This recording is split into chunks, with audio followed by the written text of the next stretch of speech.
Okay guys, welcome to founders education channel again. आज हम आपको एक बहुत बेहतरीन वीडियो लेके आए हैं और उस वीडियो में हम जानने की कोशिश करेंगे कि जो इक्वेशन ऑफ मोशन है, जिसको हम पिछले क्लासेज में एल्जेब्रिकली प्रूव किए हैं, इस क्लास में उसको हम ग्राफिकली प्रूव करेंगे। ठीक है, तो ग्राफिकल रिप्रेजेंटेशन कैसे करेंगे इक्वेशन ऑफ मोशन का, वो आज के वीडियो में हम सीखेंगे। तो सब लोग तैयार हैं? Okay, thank you. So here we गो।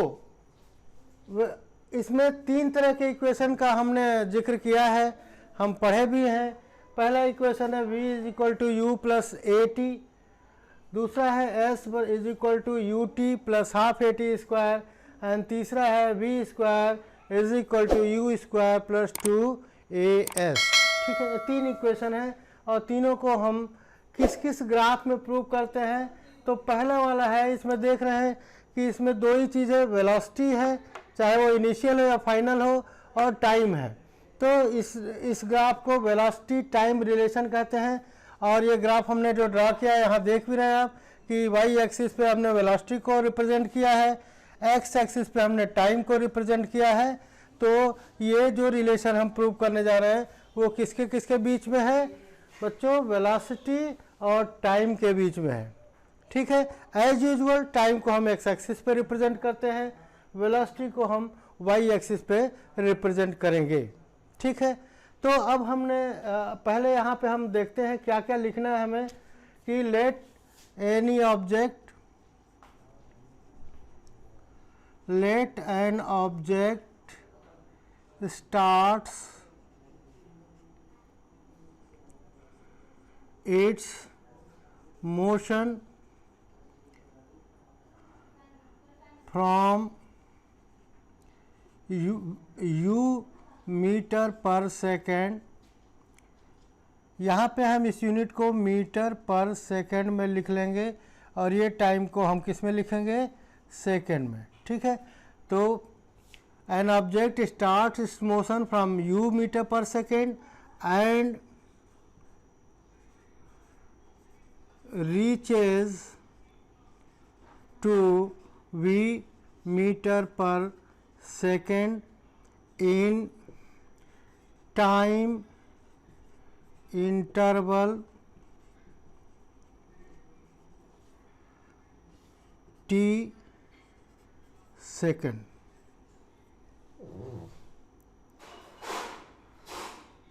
ठीक है बच्चों, तो ये हम मान लेते हैं।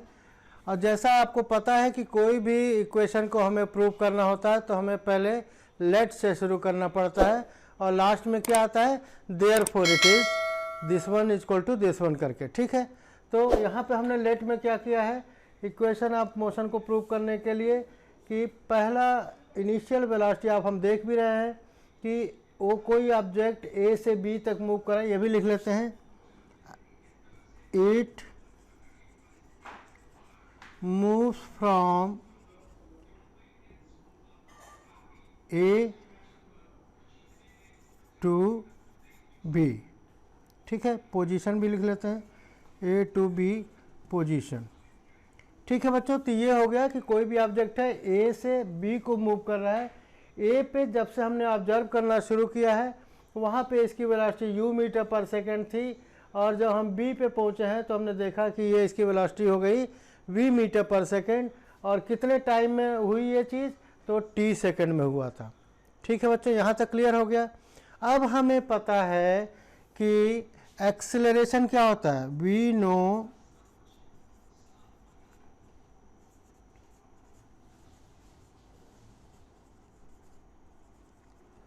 एक्सेलरेशन के लिए हमने क्या देखा था कि हम देखते थे कि change in velocity, change in velocity और डिवाइडेड बाय टाइम टेकन। ठीक है, तो एक्सीलरेशन को हम क्या लिखते थे बच्चों? स्मॉल ए से रिप्रेजेंट करते थे, ये आपको पता है। चेंज इन वेलोसिटी, अब देखिए हमारा ऑब्जेक्ट v u से शुरू करके v तक पहुंचा है, तो चेंज इन वेलोसिटी क्या हुआ?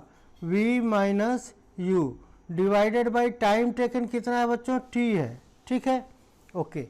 अब ग्राफिकली जब हम प्रूव करेंगे तो हम क्या करेंगे, ये तो हो गया मैथमेटिकली एल्जेब्रिकली। ग्राफिकली में क्या होता है कि हम देखते हैं कि ये जो स्लोप है इसका वही तो एक्सेलरेशन होता है। स्लोप ऑफ द ग्राफ आपने पढ़ा हुआ है, पिछले सेशन में हमने पढ़ाया था कि acceleration is represented by slope of the graph. तो स्लोप जब ग्राफ का हमें कैलकुलेट करना होता है तो हम क्या करते हैं, it is perpendicular divided by base, ठीक है। तो यहाँ पे इसको लिख लेते हैं, यहाँ लिख लेते हैं,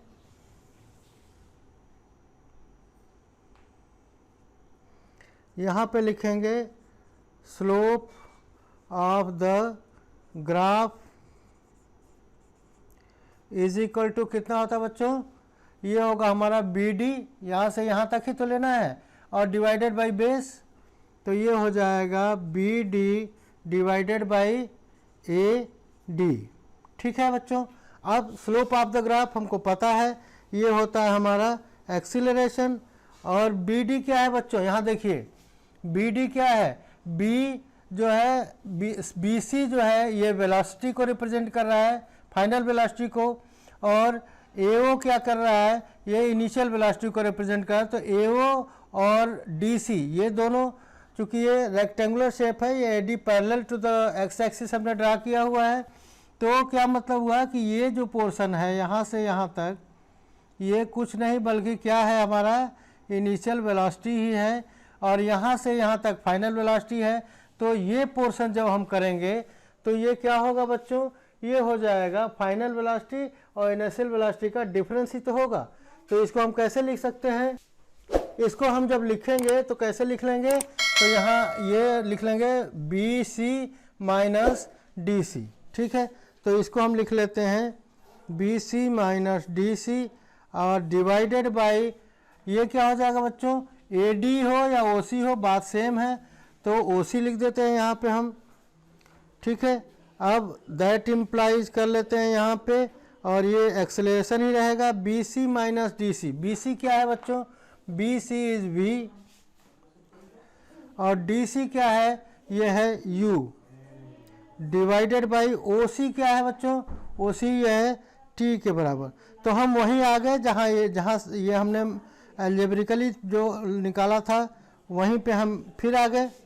अब यहाँ पे थोड़ा सा हम इसको क्रॉस मल्टीप्लाई कर लेते हैं, तो ये क्या हो जाएगा, a t will be equal to v minus u, और v को हम इधर लाते हैं, ठीक है। अगले स्टेप में v को इधर लाएंगे तो क्या हो जाएगा बच्चों, माइनस v हो जाएगा, और यहाँ पे माइनस u, और ए टी जब उधर जाएगा तो क्या हो जाएगा, माइनस ए टी हो जाएगा।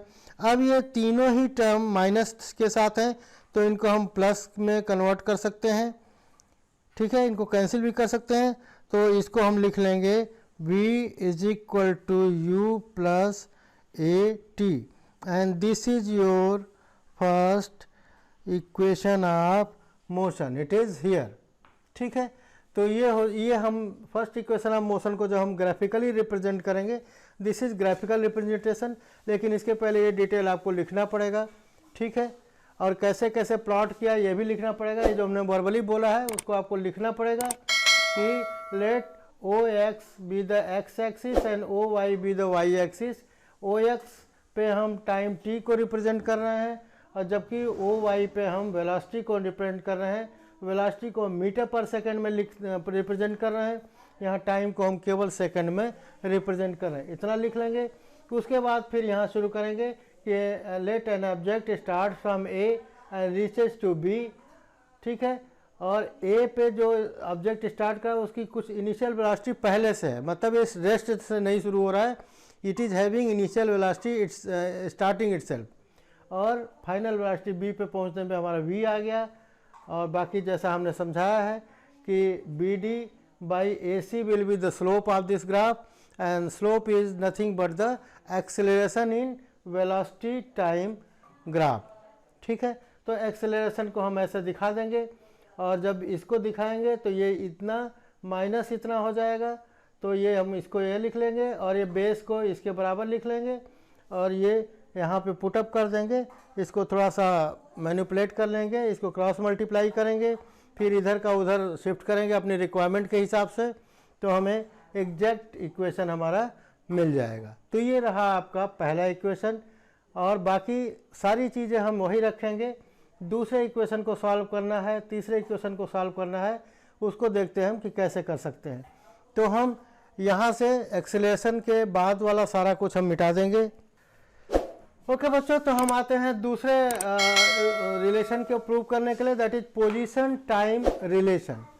पोजीशन टाइम रिलेशन से अब आप देख रहे हैं कि हमें एस पता करना है। एस मतलब क्या होता है? Distance covered. और वेलोसिटी टाइम ग्राफ पे हमने पिछले वीडियो में भी बताया था, अगर आपको नहीं याद आया तो उसको दोबारा प्लीज़ रेफ़र कर लीजिए, उसका लिंक आई बटन पे मिल ही जाएगा आपको, नहीं तो पिछला वीडियो रेफ़र कर लीजिए। और वहाँ आप देखेंगे कि हमने बताया था कि जब वेलोसिटी टाइम रिलेशन पे अगर हमें पता करना है डिस्टेंस या डिस्प्लेसमेंट, तो हमें क्या करना होगा कि जो भी इस ग्राफ के अंडरनीथ, मतलब इसके नीचे कवर्ड एरिया है, उसका एरिया हम पता कर लेंगे, तो हमें जो है डिस्टेंस कवर्ड पता चल जाएगा। ठीक है, तो पहला हम कहाँ लिख देंगे? यहाँ लिख देंगे we know distance covered is equal to area of the graph underneath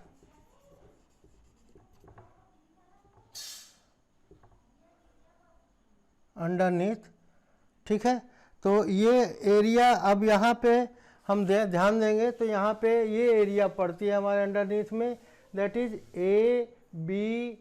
ABCO। यहाँ पे लिख लेते हैं अंडरनीथ, यहाँ पे लिख लेते हैं ABCO।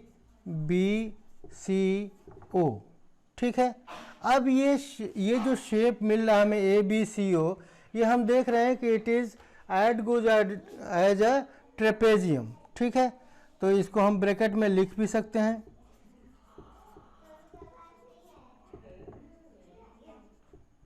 ठीक है, ट्रेपेजियम है। अब इसका एरिया हम या तो सीधे ट्रेपेजियम का फार्मूला लगा के निकाल सकते हैं, जैसा कि हमने पिछले वीडियो में आपको जिक्र किया था, या दूसरा तरीका क्या है कि यहाँ से A से एक्स एक्सिस के पैरेलल जो है एक लाइन ड्रा करेंगे, और मानते हैं कि ये D पे यहाँ मिलता है। तो यहाँ पे अब शेप को हमने दो भागों में बांट लिया। पहला हो गया ट्रायंगल ADB और दूसरा रेक्टेंगल ADCO। ठीक है, तो पहले इस क्राइटेरिया को हम अप्लाई करेंगे। तो यहाँ क्या हो जाएगा? Area of rectangle that is ADCO plus area of the triangle ADB। ठीक है बच्चों, और रेक्टेंगल का एरिया और ट्रायंगल का एरिया हम पिछले क्लासेज में बहुत दिन से करते आ रहे हैं। क्या होता है बच्चों? That is L into B is for rectangle, और वेयर एज ट्रायंगल के लिए half into base that is AD into height BD। ठीक है, तो वही हम लिख लेते हैं यहाँ पे। यहाँ पे क्या हो जाएगा हमारा? OC, यहाँ पे OC लिख लेते हैं, यही तो लेंथ है, इंटू क्या होगा बच्चों? CD प्लस इसमें क्या हो जाएगा जैसा हमने बताया हाफ इंटू बेस क्या होगा बच्चों? AD इंटू BD या DB। ठीक है, तो ये हो गया परपेंडिकुलर और बेस। ठीक है, अब इनकी वैल्यू पुटअप करते हैं। अब हमने देखा कि OC हम ऑलरेडी पिछले पोर्शन में पता कर चुके थे कि ये T के बराबर था, तो यहाँ वैल्यू लिख लेते हैं। It is T into CD कितना है बच्चों? CD is U। ठीक है, U हो गया प्लस हाफ तो रहेगा ही। अब AD क्या होगा? AD is nothing but OC ही है, क्योंकि ये रेक्टेंगल का लंबाई दोनों सेम ही होगा। तो ये हो जाएगा हमारा अगेन T, और DB क्या होगा बच्चों? ये हो जाएगा V माइनस U। ठीक है, यहाँ तक आपका कंफर्म हो गया। अब यहाँ थोड़ा सा हमें दिमाग लगाना है, इस पहले इक्वेशन में थोड़ा देखते हैं। पहले इक्वेशन में क्या हो जाएगा, इसका v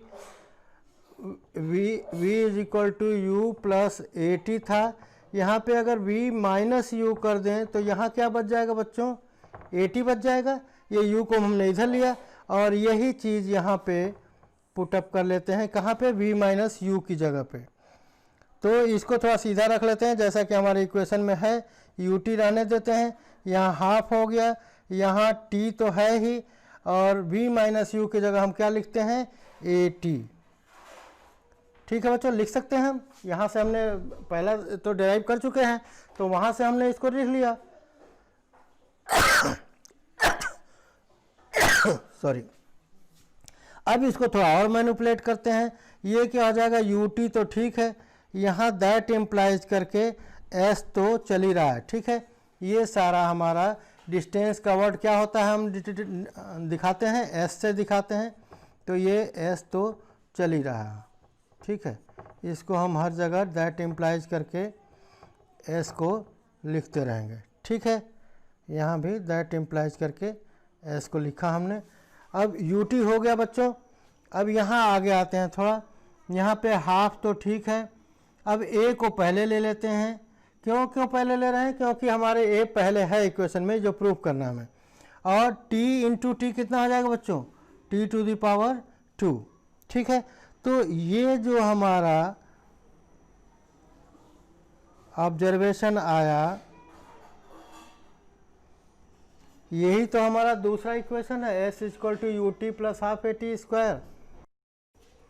ओके बच्चों, तो हम तीसरा वाला इक्वेशन करने के लिए ट्राई कर रहे हैं। तो तीसरे इक्वेशन के लिए आपको क्या करना है, पोजीशन तो इसमें भी है, पोजीशन तो इसमें भी है, तो हमें डिस्टेंस तो पता करना ही है। और डिस्टेंस पता करने के लिए हमको पता है क्या करना है, area of the graph under A B C O.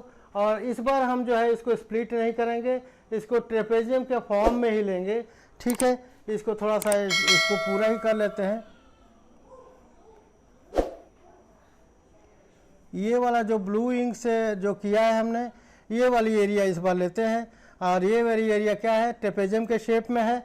और ट्रेपेजियम के शेप में आपको पता है बच्चों कि sum of two parallel side, trapezium में क्या होता है, दो साइड पैरेलल होती है, तो दोनों पैरेलल साइड का टोटल करते हैं और उसको मल्टीप्लाई करते हैं जो इसकी हाइट हो। यहाँ से ले ले चाहे यहाँ से ले ले, कहीं से भी हाइट लेना है, तो जो भी हाइट होगी that is perpendicular distance between the two parallel lines.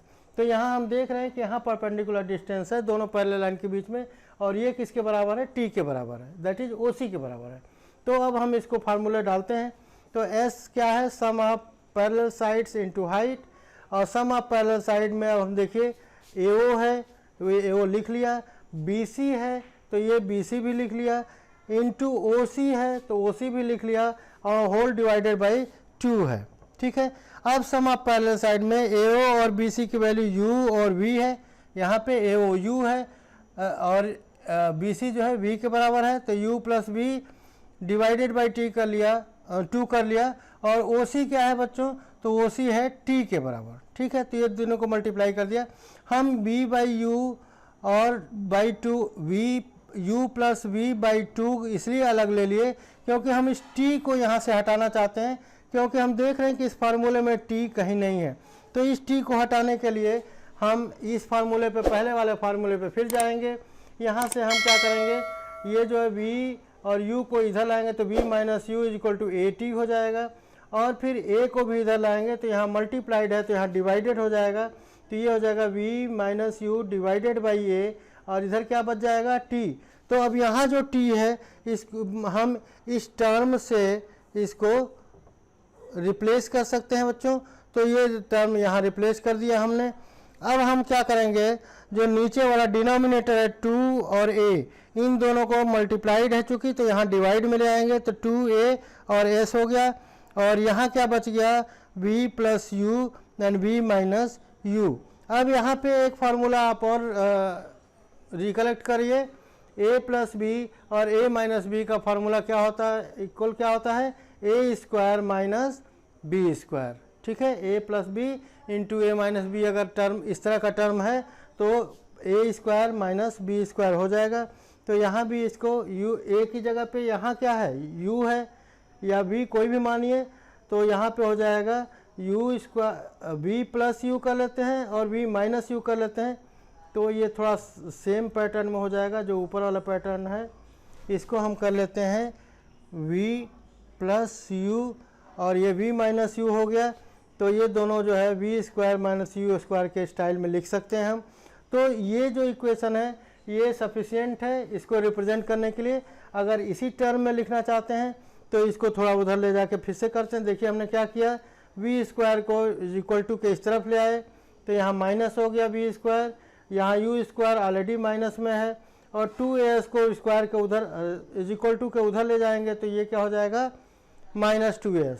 अब तीनों माइनस को हम चेंज कर लेंगे क्योंकि तीनों ही टर्म माइनस में है, इक्वल टू के इधर भी इक्वल टू के उधर भी, तो सबको हम प्लस में कन्वर्ट कर लेंगे और ये हो जाएगा v square plus u equal to u square plus 2as और यही हमारा थर्ड इक्वेशन है।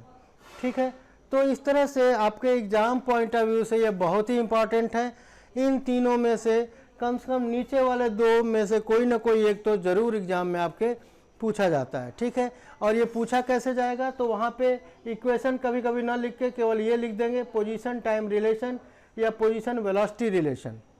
तो पोजीशन टाइम है तो याद रखने के लिए आप कैसे करेंगे कि इसमें टी वाला टर्म आना चाहिए, और पोजीशन वेलोसिटी वाला अगर आता है तो ये याद रखिएगा कि इसमें टी वाला टर्म नहीं है। ठीक है, इसमें वेलोसिटी और केवल पोजीशन है, दैट इज डिस्टेंस है। ठीक है, तो याद रखने के लिए आराम रहेगा। पोजीशन टाइम है तो टाइम वाला टर्म रहेगा और वेलोसिटी केवल है, टाइम वाला टर्म नहीं है, तो इसमें तीसरा वाला इक्वेशन को हमें प्रूव करना होगा। तो ये याद रहेगा बच्चों, हमको लगता है अच्छी तरह से याद रहेगा और इसको आप बहुत अच्छी तरह से अपने कॉपी में बढ़िया से ड्रॉ करके और नोट कर लीजिए और इसको बिल्कुल प्रैक्टिस कर करके इसको याद कर लीजिए। तो आपके होमवर्क के लिए आज के लिए हम क्या देने वाले हैं, यहाँ देने वाले हैं प्रैक्टिस